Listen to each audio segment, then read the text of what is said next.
नमस्कार दोस्तों।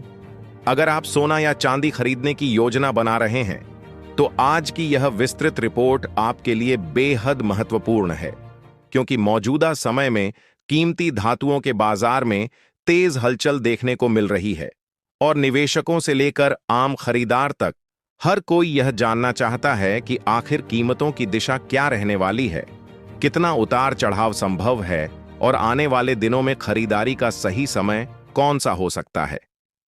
पिछले कुछ हफ्तों में सोने और चांदी दोनों में उल्लेखनीय अस्थिरता देखी गई है। कभी तेज उछाल तो कभी सीमित गिरावट ने बाजार को रेंज बाउंड बना दिया है। ऐसे में सही जानकारी के आधार पर लिया गया निर्णय ही लाभदायक साबित हो सकता है। सबसे पहले मौजूदा घरेलू बाजार की स्थिति को समझते हैं। भारतीय सराफा बाजार में सोने और चांदी के दाम अंतर्राष्ट्रीय बाजार, डॉलर इंडेक्स, कच्चे तेल की कीमतों, बॉन्ड यील्ड, केंद्रीय बैंकों की नीतियों और भूराजनीतिक परिस्थितियों से प्रभावित होते हैं। भारत में कीमतें मुख्य रूप से मल्टी कमोडिटी एक्सचेंज और अंतर्राष्ट्रीय हाजिर बाजार के रुझानों के आधार पर तय होती हैं। जब वैश्विक बाजार में अनिश्चितता बढ़ती है तो सोने को सुरक्षित निवेश माना जाता है और मांग बढ़ने से कीमतों में तेजी आती है। वहीं जब जोखिम कम होता है और निवेशक इक्विटी या अन्य उच्च रिटर्न वाले विकल्पों की ओर जाते हैं तो सोने पर दबाव बन सकता है। चांदी की स्थिति थोड़ी अलग है, क्योंकि इसमें निवेश के साथ साथ औद्योगिक मांग भी शामिल होती है। सोलर पैनल, इलेक्ट्रॉनिक्स, ऑटोमोबाइल और मेडिकल उपकरणों में चांदी का व्यापक उपयोग होता है। इसलिए वैश्विक औद्योगिक उत्पादन में बदलाव का सीधा असर चांदी पर पड़ता है। जब मैन्युफैक्चरिंग गतिविधियां बढ़ती हैं तो चांदी की मांग मजबूत होती है और कीमतों को समर्थन मिलता है। अब अंतर्राष्ट्रीय परिदृश्य की बात करें।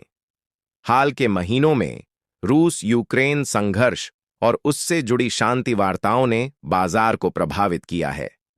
जैसे ही जिनेवा में शांति वार्ता की खबरें सामने आईं और कूटनीतिक गतिविधियों में तेजी दिखी, निवेशकों की जोखिम लेने की क्षमता बढ़ी और सोने की सुरक्षित मांग में हल्की नरमी आई। इतिहास बताता है कि जब वैश्विक तनाव बढ़ता है तो सोना चमकता है, जबकि तनाव कम होने पर सोना स्थिर या दबाव में आ सकता है। हालांकि यह प्रभाव स्थायी नहीं होता और अन्य आर्थिक कारक भी समान रूप से महत्वपूर्ण रहते हैं। अमेरिका की मौद्रिक नीति भी सोने की दिशा तय करने में अहम भूमिका निभाती है। यदि फेडरल रिजर्व ब्याज दरों में कटौती का संकेत देता है तो डॉलर कमजोर हो सकता है और सोने को समर्थन मिल सकता है। दूसरी ओर यदि ब्याज दरें ऊंची बनी रहती हैं तो डॉलर मजबूत होता है और सोने पर दबाव बढ़ सकता है। जापान में बढ़ती महंगाई और वहां के केंद्रीय बैंक की संभावित सख्ती भी वैश्विक मुद्रा बाजार को प्रभावित कर सकती है, जिसका असर सोने चांदी की कीमतों पर दिख सकता है। घरेलू स्तर पर विवाह सीजन और त्योहारी मांग भी कीमतों को प्रभावित करती है। भारत दुनिया के सबसे बड़े सोना उपभोक्ता देशों में से एक है। शादी विवाह, अक्षय तृतीया और अन्य शुभ अवसरों पर खरीदारी बढ़ने से स्थानीय मांग मजबूत होती है। जब अंतर्राष्ट्रीय कीमतें स्थिर रहती हैं लेकिन घरेलू मांग बढ़ती है तो भारतीय बाजार में प्रीमियम देखने को मिल सकता है। अब मौजूदा कीमतों की बात करें। 18 कैरेट, 22 कैरेट और 24 कैरेट सोने के दाम अलग अलग होते हैं, क्योंकि शुद्धता में अंतर होता है। 24 कैरेट सोना शुद्ध माना जाता है और निवेश के लिए अधिक उपयुक्त होता है, जबकि 22 कैरेट सोना आभूषणों के लिए लोकप्रिय है।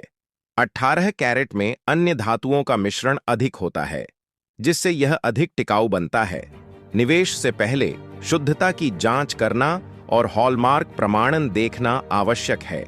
भारतीय मानक ब्यूरो द्वारा प्रमाणित हॉलमार्क शुद्धता की सरकारी गारंटी देता है और भविष्य में बिक्री के समय पारदर्शिता सुनिश्चित करता है।